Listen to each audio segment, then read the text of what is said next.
There we go. At that time, we were primarily a sandbox company, right? We were selling the first sandbox to market, really, and we're very well respected and still are, and we pretty much own that space still today, and that's still kind of a bread and butter product.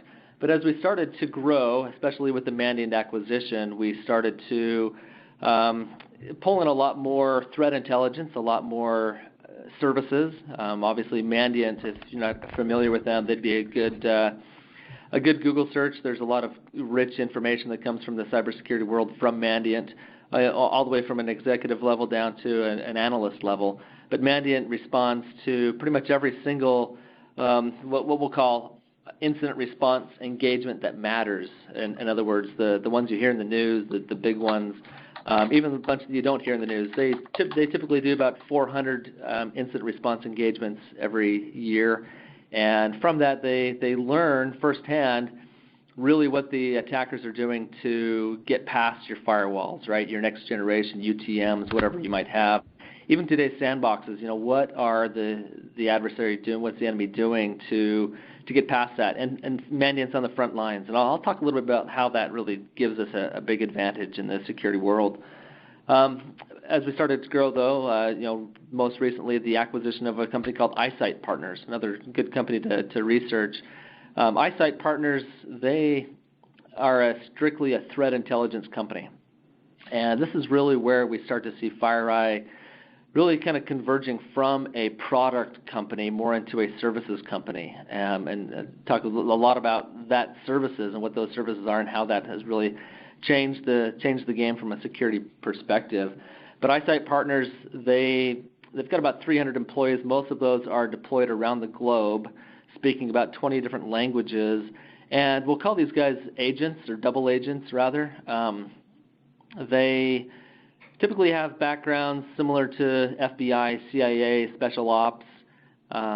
They really just are there to gather threat intelligence. So they can be found in dark chat rooms. They can be found, in conferences or shady operations around the globe. Really just there to find out what's going on, to really understand what the adversary is doing, what their weapons are, what they're targeting, what exploits are available, what exploits are on the market, and they can really just have a good vision of what's happening next. But also further, they're just gathering intel about every single piece of threat or malware or exploit or group, and they've been putting that information together as far as threat intel. And so when FireEye acquired them, it was really, hey, we want to make sure that we own the market on threat intelligence, and that's really where it comes down to. So you have FireEye, who definitely owns the market as far as advanced threat detection. We've got a pretty large sandbox, not sandbox, but a sinkhole network around the globe, and that sinkhole network, with our virtual analytics machines, we see well over 1 million new samples of malware every single day. And 2/3 of those are targeted towards individual companies and only seen once. That really kind of illustrates why antivirus and signature-based detection is really not good enough anymore, is because 2/3 of the malware that's out there is targeted. It's something that somebody put together, they wrote themselves so they can send it to a specific company, typically in an email link or an attachment or something like that. But FireEye owns that. Mandiant, definitely they own the threat intel when it comes to incident response engagements. We're really talking about those that really means that there's somebody else on the other side hacking in, and Mandiant sees all that, and we gather that, and we pull together all kinds of incident indicators of compromise from that. And there's quite a few breaches of those 400. There's a bunch of them that are public. I'm not going to go into those. I think it's a disservice to keep talking about breaches of the past to those companies. But definitely you can probably do a Google search on Mandiant. And a typical IR engagement, there was one that Mandiant did. It was quite public about a year ago.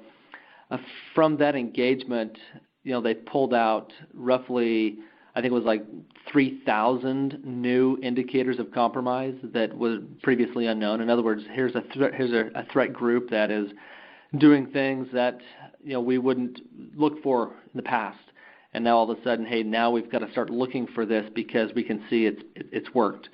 And then eyesight partners, obviously with the, I'll call it the adversary intel, they own the market there. So now we have, from a malware perspective, from a victim perspective, and from a adversary perspective, this is really where FireEye has focused our energies on gathering threat intel, because we know that it's through that threat intel that we're just going to improve ourselves. So, who is FireEye today? I'd say we're a security service provider. I'll talk a lot about that today. A global threat intelligence center, a curator rather, and a cybersecurity innovator.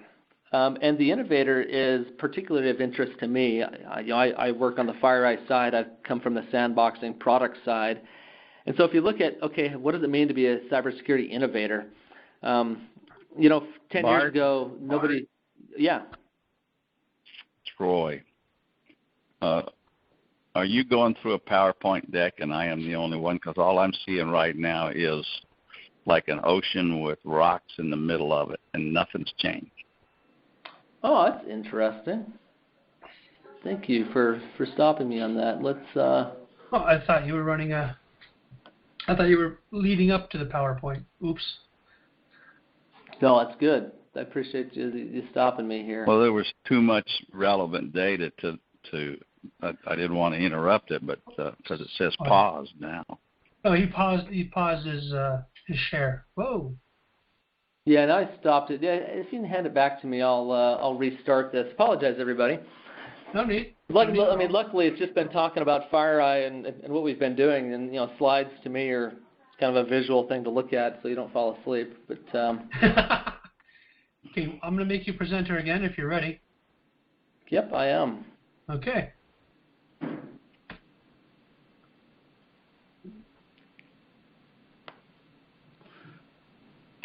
Well, the good news is we didn't lose anybody, so.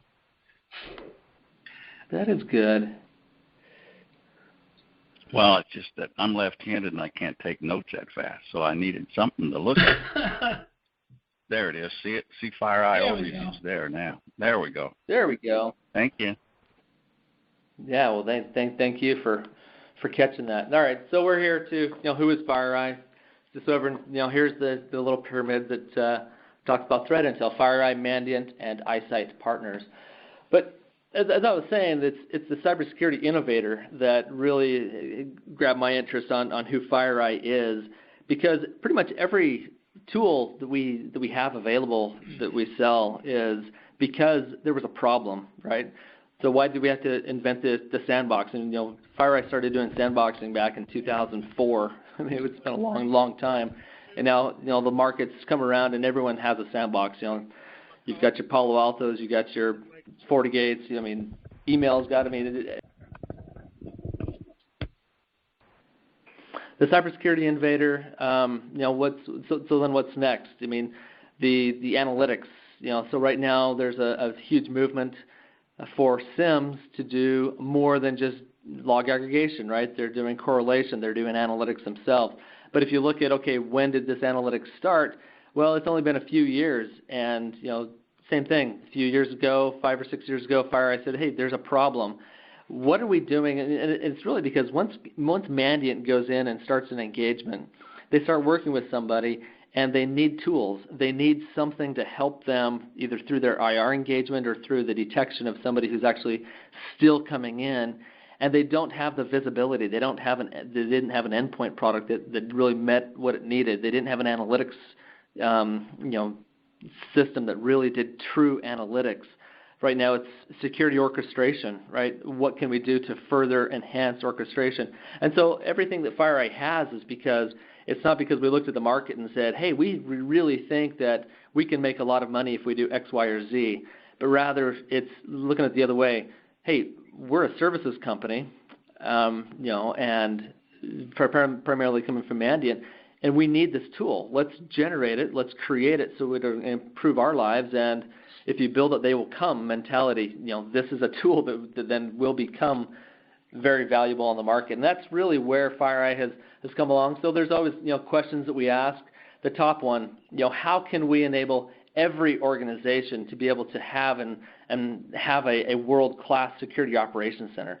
So we're talking to small businesses like mom and pop shops. There's no way that they can even find a security professional, let alone afford him, and then have that coverage 24/7 and ensure that they've got the ability to respond around the clock and respond to nation-state threats. And that's really, what has happened. Now granted, there's been a lot of decline with the Chinese actually coming after individual companies. Having a nation-state government coming after a small business is kind of unfair. President Obama was able to meet with the Chinese ambassador and be able to say, hey, this is not right, and they came to an agreement. But that still goes on. The Syrians, the Russians, the whatever countries you want to see. I mean, we saw actually North Korea actually leverage outside of their domain to really come after an organization as well. But that's on the decline. But nonetheless, that security model is still going to be required for small businesses. So how can we do that? And that's what I want to talk a lot about today.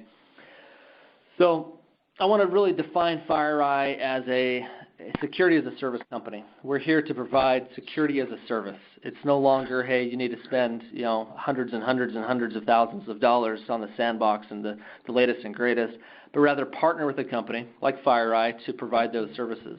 And really what we want to do is provide that relentless protection.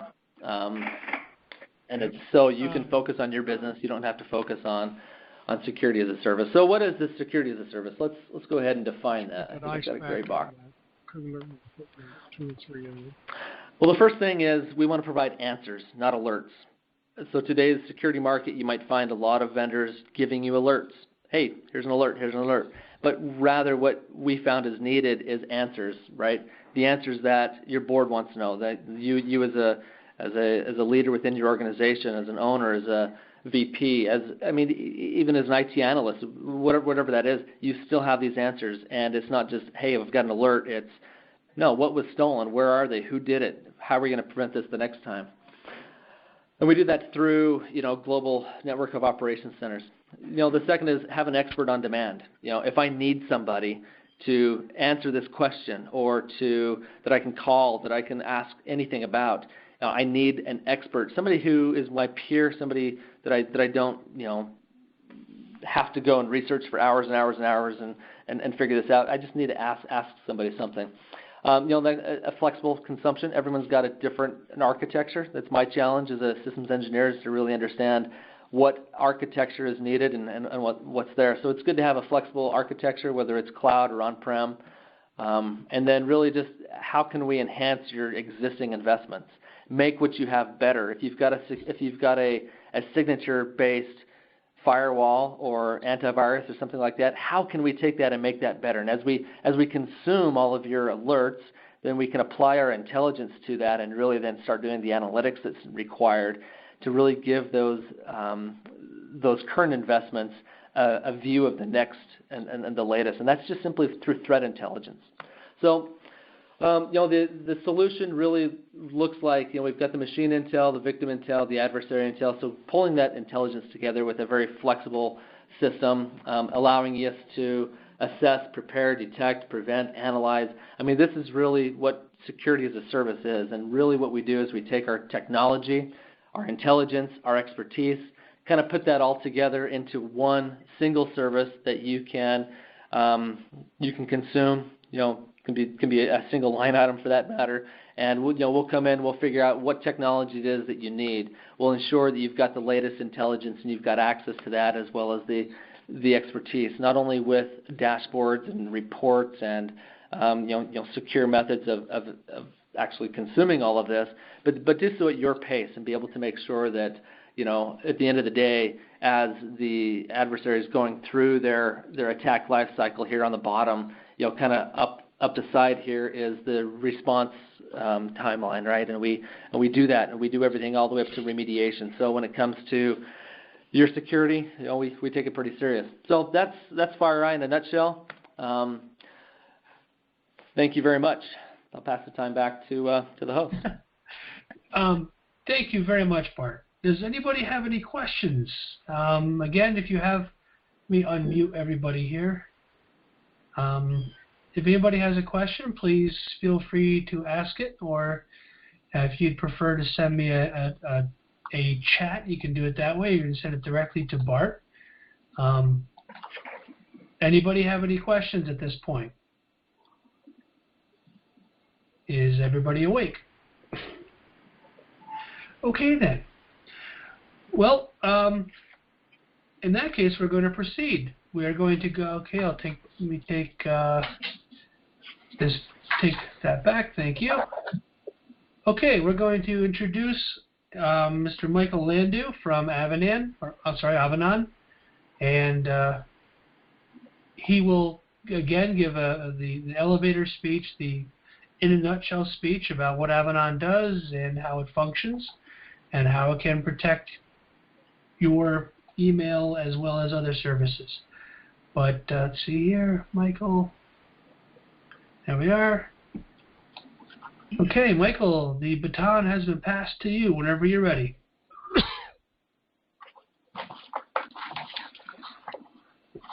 Great. Thank you very much. And thank you, everyone, for joining today. First, let me check to make sure everyone can see my screen. Looks good. Yep. I can see it fine. Great. Yes. Okay. Great. Anybody unable to see it? No. Fine. All Excellent. right. So we are the new company on the block, Avanan. We are a cloud security platform, and our overall message is that we provide any security for any cloud. And I'll dig into what that means in this pretty short demonstration. So 2017 is going to be kind of a watershed year in the fact that in the next 12 to 18 months, we're going to cross that threshold, whereas more than half of the world's companies will have moved a large portion of their IT into the cloud. Now, from an IT perspective, there are a lot of cost savings, a lot of efficiencies, and just improvements in technology that brings. But the real question is what that means for security. So we always like to use, I think Gartner might have invented this, but it's pretty much been adopted by most of the cloud industry, and that is the shared responsibility model when it comes to security. And depending upon whether you're using SaaS or platform or infrastructure as a service, you are still responsible for some portion of your data security. So if you move your applications to Amazon, they are now responsible not only for the uptime and efficiency of their physical network and their storage and their servers, they are 100% responsible for that security.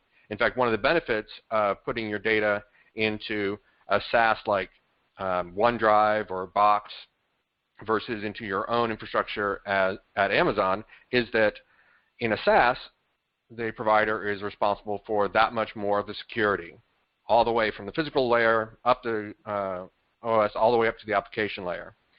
Now, the key to this, the key to the shared responsibility model is that you as a customer are still responsible for the security of your data and the security of your users using that data. In fact, the shared responsibility model is essentially the SLA. If you look at any of the SLA of any of the providers in the cloud, there'll be some version of the responsibility model. Amazon has probably the cleanest description of that, and that is Amazon is responsible for the security of the cloud. You, the customer, are responsible for the security in the cloud. But whether you're using Office 365 or Box, Dropbox, Google, any provider, they are going to very clearly explain that if your users, using their credentials, do something bad with the data, that is not the vendor's responsibility. If data is leaked out or malware is spread, that goes beyond the scope of the provider responsibility. In fact, the security stack when it comes to the responsibility, is very similar to the security stack that you might have in your own data center. So if the insider threats, rogue users or maybe compromised credentials, the spread of malware, data leakage, even when it comes to file level encryption, your provider most likely does do drive level encryption, but when it comes to individual file encryption, that's your responsibility, just as it would be in your own data center. And of course, for a lot of companies, you have some sort of compliance requirement when it comes to handling your customers' data, your intellectual property. That again is your responsibility. So we all understand what it takes to meet these requirements in the data center. You buy best-of-breed tools for malware, for data classification, encryption, compliance reporting. The idea is that you find best-of-breed to protect your data in your own data center. Now, when it comes to malware, for example, it goes even farther. There's newer technology.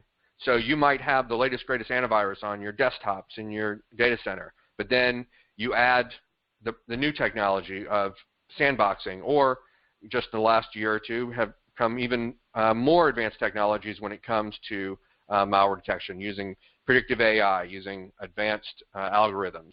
So the security stack in your data center and on your network is a constantly moving target with new technologies to respond to new threats.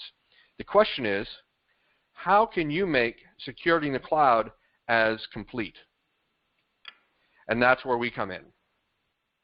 We are a true cloud security platform that does provide the full security stack for any data that you might have in the cloud.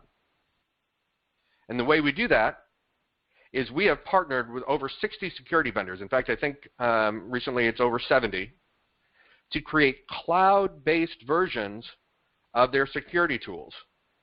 So if you, these are not tools that are available from the providers themselves. What we've done is, for example, if you have a sandboxing tool or a DLP tool that's running on a blade in your data center, we actually take that code, run it in the cloud on our platform so that you can take that same security stack and build it in the cloud. The value to you is the fact that no one company can be the best at all things. So if, for example, in the cloud, Microsoft, they might have the best cloud platform, but they are probably not going to be the best security solution. And it goes even farther than that, in that when it comes to security, when it comes to DLP, today the best leading technology will come from vendor A, and a year from now it may come from vendor B. And you, as being responsible for that security, don't want to be locked in to today's technology or worse, yesterday's technology. Because we have chosen the best of breed partners for the entire security stack, you can be rest assured that one, we do have the latest technology, and two, if you've already made a decision about a technology in your own data center, we have that same available for the cloud. And how do we do this? So, like I said, we have created cloud-based versions of the security tools from all of our security partners. Then we connect those tools via secure API to any of the cloud solutions you might have chosen, from Amazon to Office.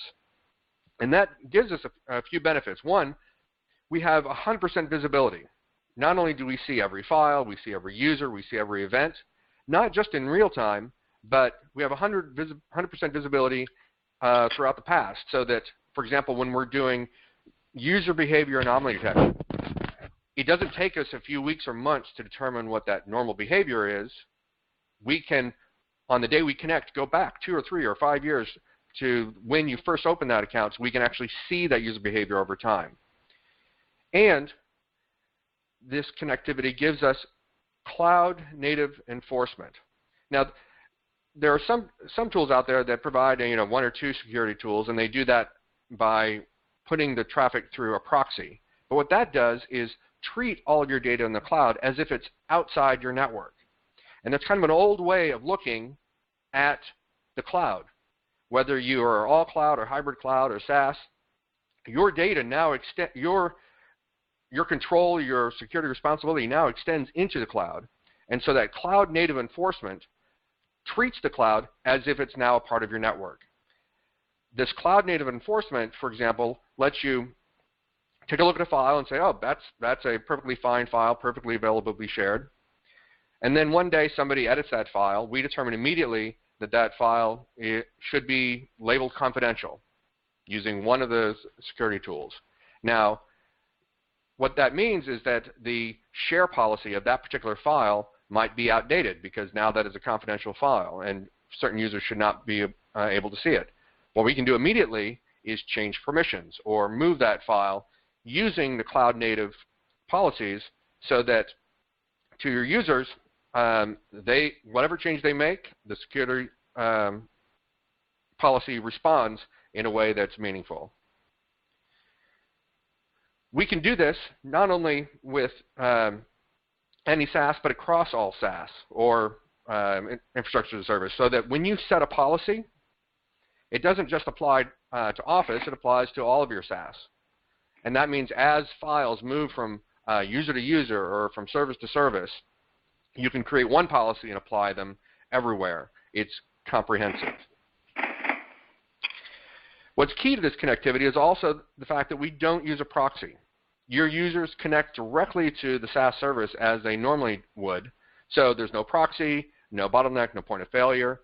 And most importantly, that connection, that secure connection from your user's laptop or phone or desktop, whatever is a secure connection directly to the cloud.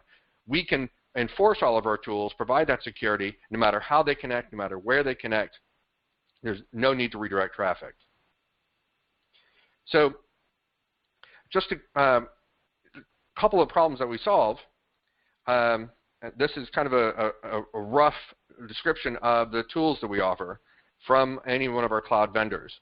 Anywhere from malware sandboxing, predictive malware detection, antivirus, anti-phishing, data leakage prevention, policy-based encryption, file standardization, endpoint compliance, shadow IT detection, and more.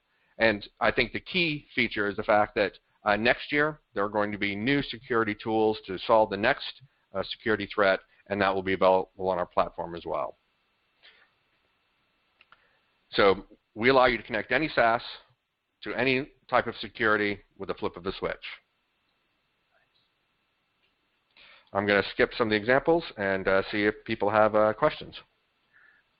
Well, I got one. This is Patrick Fitzgerald. I got one that came in, and it said, does Avanan protect me from phishing, malware, and ransomware? Absolutely. In fact, I did have a slide on that. And really, what we found in 2016 is that most malware required no unpatched exploit.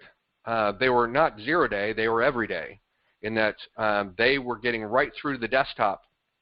First, getting through the mail servers so that the last line of defense was the end user, whether they clicked on the email or did not click on the email.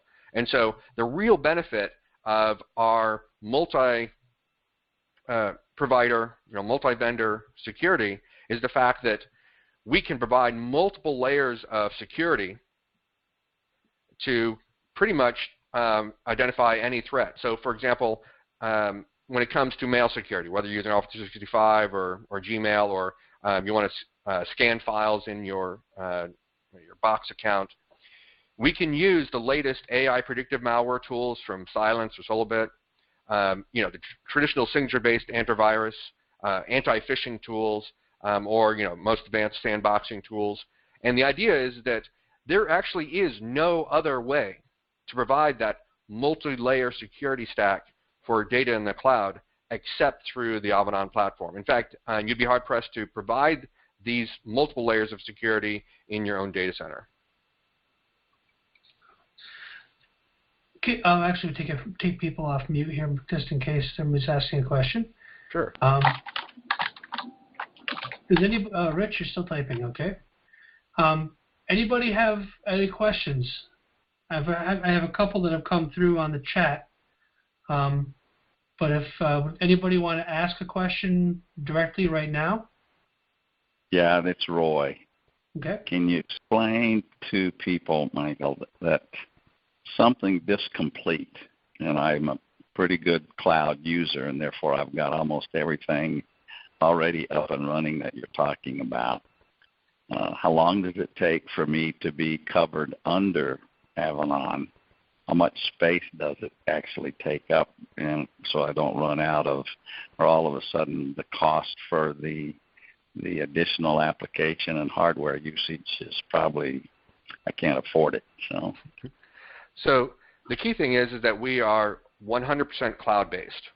So scalability is not an issue. There's no additional hardware, no additional software. It takes us about 10 to 20 minutes to deploy because everything is done via API. So it takes us about a minute or two to connect each SaaS. So open up an API to Office or open up an API to Box or Google or Gmail. That takes literally 30 seconds each. And then when it comes to whenever spinning up the security tools, essentially we just flip the switch.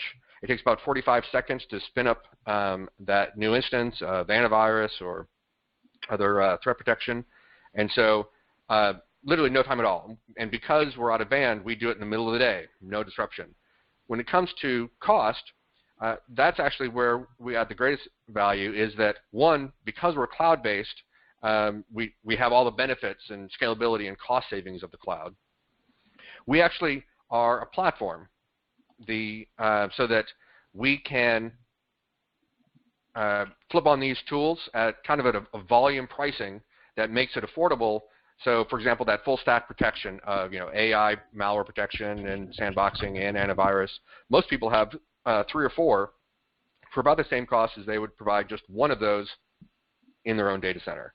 And sandboxing is probably a good example in that sandboxing is expensive, if only because the cost can be measured per file. There's also timing costs when it comes to sandboxing. But if you pre-filter those using the latest signature-based tools or the AI tools, that cost goes down. And because we're doing it at scale across all of our customers, it is the cheapest way to deploy these tools, even in your own data center, much less in the cloud. Thank you. Excellent. I have a question that's come in over chat again. Does this apply only to SaaS, SaaS services, or can it be applied to PaaS, PaaS services also? Absolutely. So it applies to all cloud. So yeah, anywhere from Amazon to Office. So most of our sales materials is for SaaS because that's where the money is right now when it comes to market growth. But absolutely, in fact, customers like us when they are spinning up their own apps within like an Amazon environment because we provide that instant security stack. Oh. That answer your question? Okay. Yes. Excellent. Thank you. Javier, did you have a question that you wanted to ask? No, that was actually my question. Oh, okay, cool. Yeah, thank you. Gladly. Let's see here. Another one has just come through on text. Hold on, there it is. Okay. It says, I already have antivirus. Why do I need FireEye or Avanan? So really, it has to do with the constantly changing threat when it comes to the attackers. When it comes to signature-based antivirus, it is no longer enough. The minimum requirement now to protect against zero-day threats is the sandboxing tools like FireEye. And now, and that's in fact one of the reasons why the new advanced tools are coming along is to handle these next-gen threats that are coming. Like I said before, 2016 we saw most of the attacks were essentially signatureless. In fact, we saw malware factories, in which case every single piece of malware that went out had its own unique hash, own unique signature. So even if a file was seen and a signature created and sent out to all the desktop AV or inline AV, that file would never be seen again. And so they've pretty much overwhelmed the signature-based antivirus systems. Yeah, and I'll add to that on the FireEye side. Definitely that's why we have had a sandbox years and years ago. Is we saw that threat landscape changing. But even to take that a step further now, FireEye would say a sandbox is not enough. A sandbox, antivirus was good back in the 90s. Sandboxes were good up until probably just a few years ago, and still I would say those are both still required. But the attacks that we see today, they're not even using malware. They're not using exploits. They're not using 0 days, right? They are simply preying upon the good nature of people to click on links and allowing them in. And these non-malware-based attacks are really the next wave, and that's why the services that I explained, the security as a service, is really required more, because we cannot rely upon alerts alone, whether it be from a sandbox or an AV type system. And it really takes an expert to take a look at things and watch and take things to the next level with the security intel. And so in the future, what you'll see is non-malware based attacks, bypassing anything that you have, and that's really the wave of the future. And that's why AV is certainly not enough, and sandboxes are required for sure, but even the next wave is beyond that. Are there any other questions? Yeah, it's Roy. And I realize being a presenter, but for all of the other people that are on this call, we just heard FireEye talk about being on top of everything and Avanan being on top. But how does a user in today, is there one single source, like some kind of a newsletter or some kind of mandatory thing that's put out by some controlling agency, to let the typical user enjoy his network and his system, and he doesn't have to wait to try to find out what he has is no longer valid, it's gone, and we've got another thing, or there's another better company coming along? Is there any source to help the user stay on top of everything, plan for it, and work with it? Is there such a way to do that? Well, I'll answer first, I think, and that is, our philosophy actually is that if you include a kind of a manual process to respond to the latest threat, it's already too late. That as the security threat changes, the response to it should be automated. Now, you might get a note afterwards saying a bad thing happened, but we took care of it, all systems normal.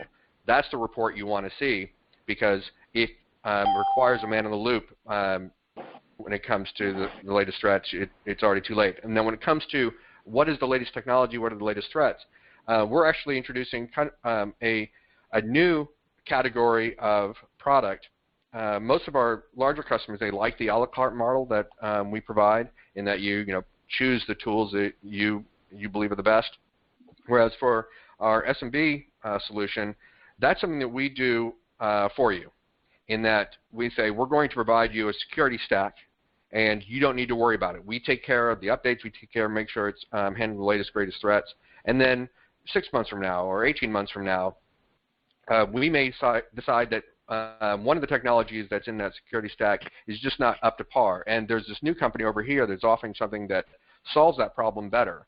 And we will do that shuffling of the latest, greatest security solutions, so you don't have to. And because we can do that at scale, it's something we're monitoring the capabilities of all of our partners' tools, and then picking those that best solve the problem in real time. Okay. Good. Thank you. Yeah, and I would second that. Just having a solid security partner would be probably, if you want a single source, having a partner that's got your back, that you trust, is the number one thing. There are a bunch of blogs out there if you want to read and research blogs and follow blogs, some of them can be entertaining, some of them can be very useful. There's the Lucy Security Report, Lucy. Lucy's a software security company out of Switzerland, I believe, and they just recently put out a report on the top cybersecurity blogs. So that would be of interest if you're interested in just reading and following some bloggers. It doesn't necessarily have to be somebody you hire or pay, but if you trust somebody and trust a blog, then there might be a lot of good information there. So that's the Lucy Security Report. Good. One thing Thank you. I would like to clarify, just and make sure that you'll understand the benefit that we provide. We are a product company, a solutions company. We don't provide a service, kind of in the same way that FireEye does. In fact, we are a FireEye partner. FireEye is a partner of ours. In that, if you want that full security service, great, go to FireEye. If you want that capability in the cloud, we provide the tools that FireEye would use to protect your data in the cloud. Cool. Good. Roy, that answer your question? Oh, sorry.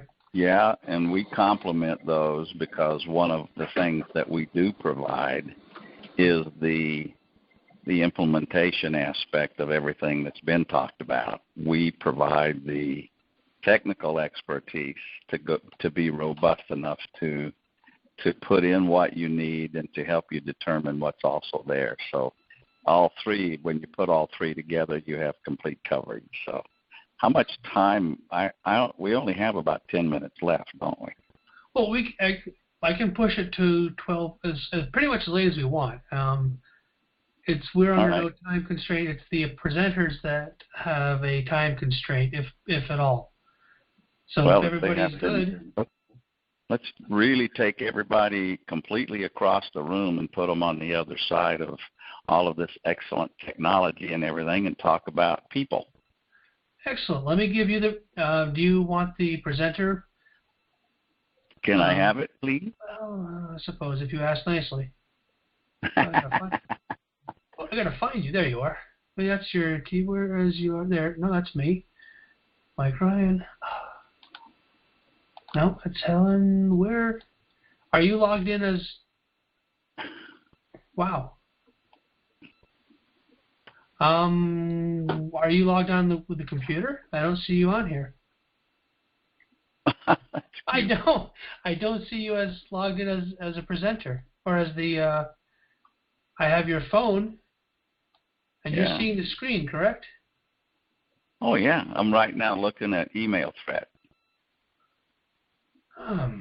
This is interesting.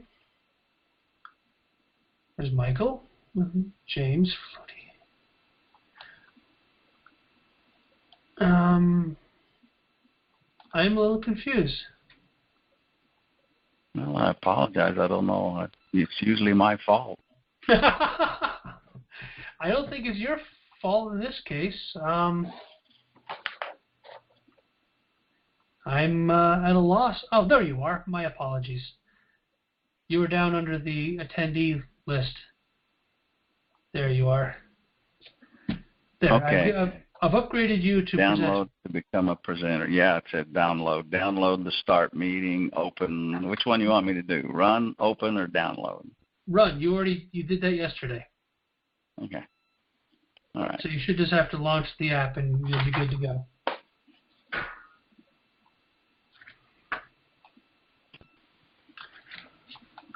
While we're waiting for Roy, does anybody have any questions? You can feel free to ask out loud, or you can send me a chat. You can send a chat directly to the person. Any questions that are coming to mind? One question I have seen is, can I use Avanan in an enterprise environment? Michael? Yes, absolutely. So, in fact, I would say the largest percentage of our customers are large enterprise, financial firms, healthcare firms, government, and so that our focus has been on the large enterprise up until recently, and now we are really advancing our SMB tool for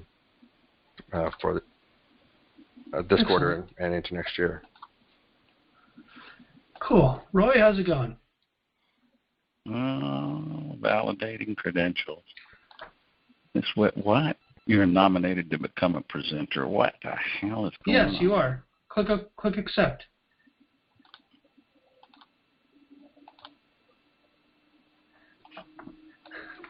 Start sharing. All that. Excuse me.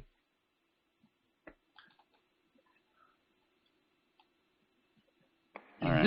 This recording will be going up on the website. There we go. Okay. So if I go here, did you just see me come up? Yep, you're up. Cybersecurity governance, right? Yep. Okay.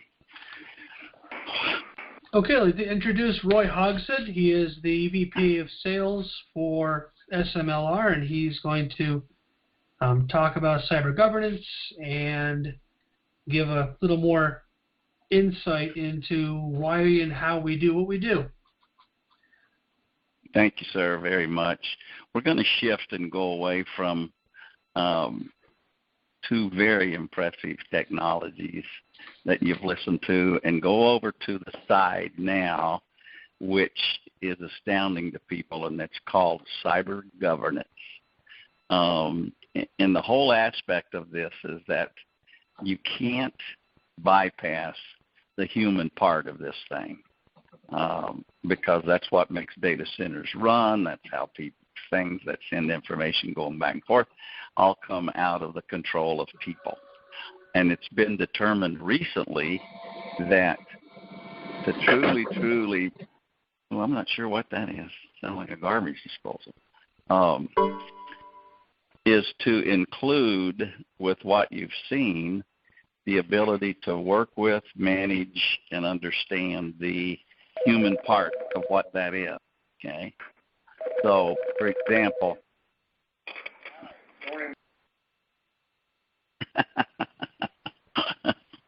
quick. Usually I have enough time to ask a question. Is anybody aware of what really happened at the Target situation that cost the CIO, of course, his job and the CEO? It was done because an outside third-party vendor was working inside of Target, left a port open. Malicious malware came through it, and that's where your massive attack came. But it was because of a third-party configuration.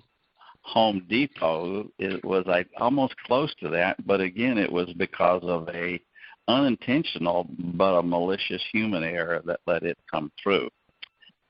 So what they're saying right now across the board, and this is global, that 60+% of activities that create malware and everything else that goes with what the guys talked about earlier is either accidental or designed for malicious ware. That's somebody that's unhappy with your company.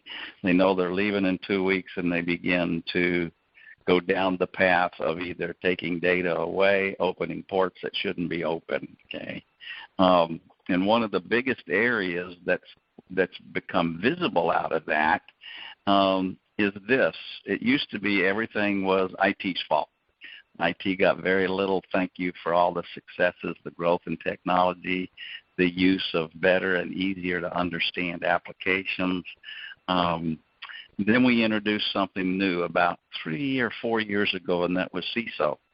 Okay, that was the Chief Information Security Officer. And that was the person that had a team of people whose job it was to make sure that the company, its relevant data, and its people were secure. Now, over the last 2 years, the CEO, which is the senior person on the management side and reports directly to the board, find themselves being responsible and held and considered the key people that need to know what they're doing. What these two little quick identifiers will tell you is that, and since I sit on 2 boards, I have board of directors insurance that protects me from things like some kind of a hacker attack and that. And what's happening is a lot of people are finding out that this insurance is beginning to waive the board's responsibility coverage. And it's because now they're saying that the very last one is demystify cybersecurity. The director community must play an effective role in cybersecurity risk oversight. And that's everyone that's on this call knows of what I call lame duck boards. Friends of friends, another business partner, but they really aren't aware of what's going on inside the company. They're in board meetings, quarterly or otherwise. Those the kinds of tasks that need to be made visible and discussed at the board truly are not. So now there is a huge effort underway to put teeth into the federal agencies and state agencies and organizations to hold the people at the very, very top responsible. And so what Cybernance it too is a platform. That's what it was designed to be. And it has a very specific set of standards that I will go through quickly. But this platform allows everybody within the organization to Bart said he had a question.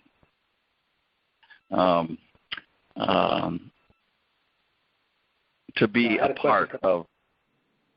Sorry about that, Roy. That's all right. You're fine. So this little thing that's got a little acronym that people have begun to use across different agencies and enterprises called CMOM, it's the Cyber Government's Maturity Oversight Model. And what it says when you go down at the bottom, the board visibility is very, very low in the tactical worlds and the business value until you get way up higher to the top. And now everything needs to be covered, from a board meeting to whether we should be buying different packages, who is it that's talking to us that we're not aware of what's going on inside it? Are we sure the finance people are being measured and managed against all of their responsibilities? And that list can go on and on and on. So what Cybernance does is literally it works to assess things through NIST. NIST is probably not new to many people by now. It's been around for a long time. National Institute of Security and Technology. They set the standards. They're the ones that work on your HIPAA, on your PCI, and all the other components, so that you can assess and understand the compliance issues, the things you're supposed to be doing in each one of those areas. Okay? And so what we do then is that platform takes all of those NIST standards, and I'm going to jump over to here real quick and tell you that because of NIST and the Department of Education and Energy and several others, they've taken over 10 different domains inside the platform. And you can look at those as big as we have the others: risk management, threat and vulnerability, incident response, external dependencies. The external dependencies was kind of overlooked 2 years ago, and it was all being put together until all of a sudden everybody realized that a lot of the major hacks and a lot of the compliance problems came from what I call external dependencies, third-party people that you're dealing with and that. But that's all been set up. So you take all of NIST, you take all of the different agencies that are out trying to put standards together that if people comply with those, they've got 80-90% of being in control of the daily activities. Now those translate back over into a console that again, remember, it's a platform, it's not a product. So within that console, I will define and build questions for each department in the company. So, and they'll be very relevant to what they are. Then someone takes those those assignments and puts them down inside an organization. The assignments then are either measured weekly, monthly, before the quarterly meeting, and they're very, very visible as that center console will show right there. Reports are produced so that the actions and things can go all the way up to the board, but primarily through the C level. This is what it looks like. You have risk management, risk culture, and then risk influence. And that risk influence is the one that came across as a lot of the third-party vendors. The diagrams and the graphics that you see below show everyone, those that are eligible to see these reports and see these graphs. Did we just lose everything? Gosh. Somebody came in. Somebody new came in. Oh, that's fine. That's fine.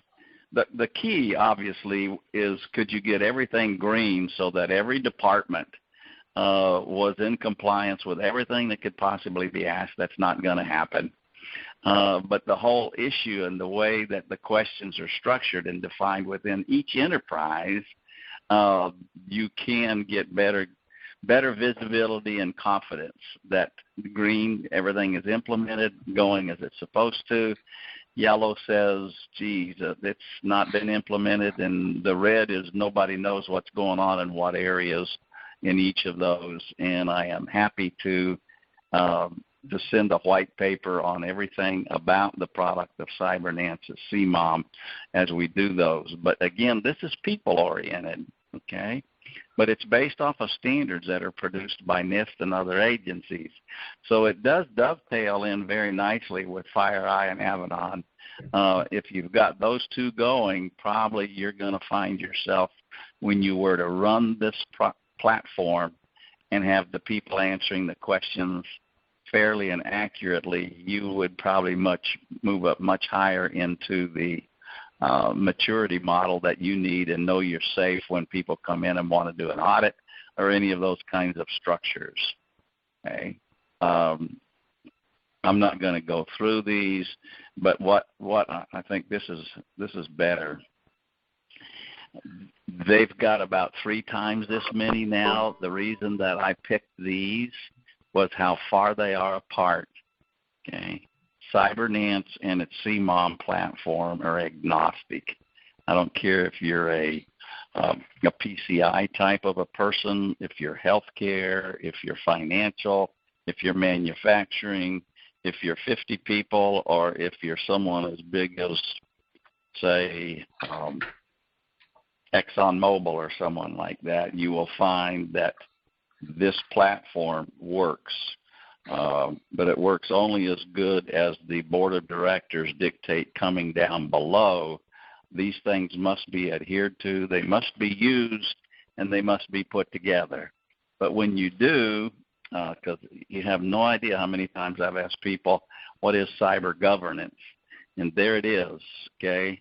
It's the CIOs and the people in the relevant departments handing out questionnaires, getting answers back on a regular basis.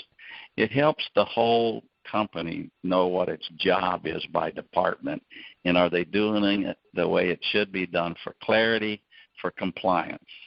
So then you get up to the top, and now finally, the board can make intelligent decisions and intelligent direction back down through the CEO and his organization. So it completes the whole picture of everything that we've talked about before, okay? So that's the people side of it, but it's something that has been overlooked almost forever. And you can only write so many good products and tools on the technology side, or you can't. The user can never get their job done because they're so busy trying to make sure they're got everything up and running and going where it's supposed to go. So something like Cybernance and its CMON platform sets over the top of all of the strong, powerful things that FireEye and Avanan talked about, and it incorporates the last thing but not the least, and that's the visibility into the profile of your people organization that are there. So questions? Okay.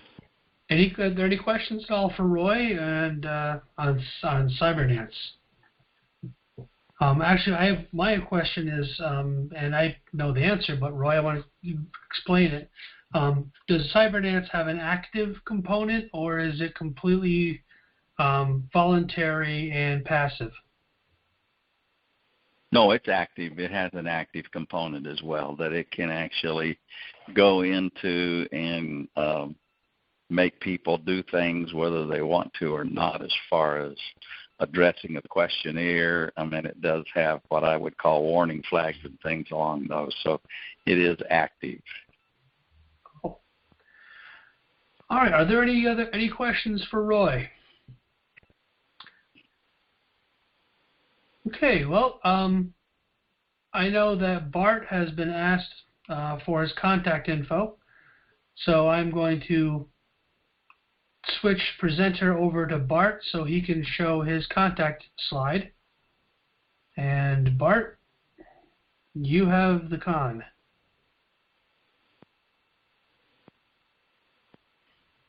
There.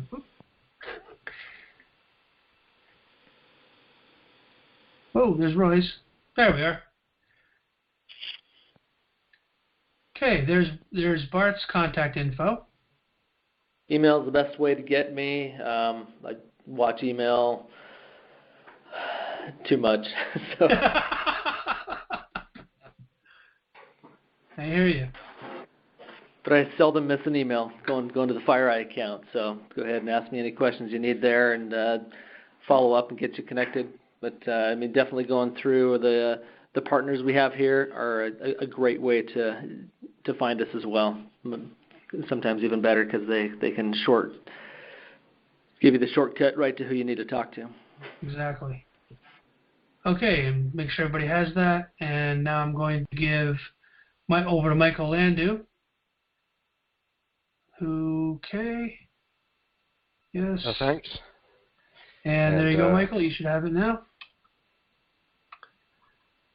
And think of all the practice you're getting picking up the presenter baton for next time. There we go. And so, yeah, I as well, the easiest way to get in touch is through email. And you'll see it there, michael@avanan.com. And any type of question, feel free to ask. Excellent.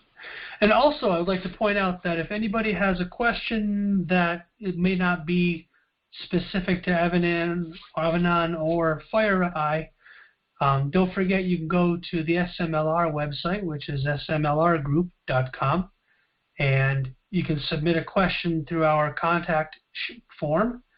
We also do have Avanan and FireEye pages on our site that will give you a lot of the information that you saw here today, plus give you links to other content from Avanan and from FireEye.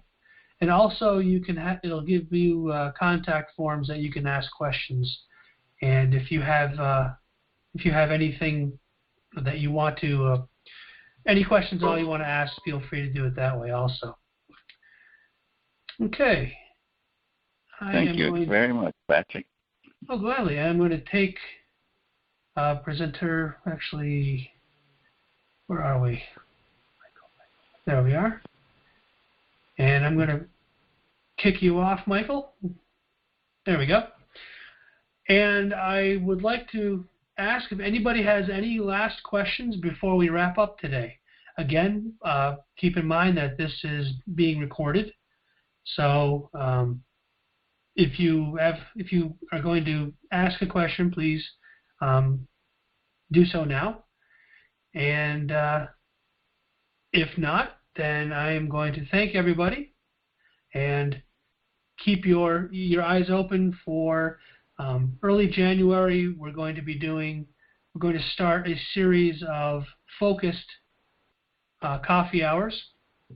We're going to focus on Avanan, Cybernance, and FireEye, and go deeper into their structure, how they work, and how they can work for you. And if there are no other questions, I'm going to sign off, and we'll wrap it up for today. Thank you, Patrick, very much. Appreciate it. You're welcome. Michael, Bart, any last comments? Thank you very much. Excellent. No, thank you so much for putting this together. Excellent. You're welcome. More than welcome. All right. Thank you, everybody. Have a wonderful day. And to cage a phrase from Roy, make it one for those around you. Thank you very much.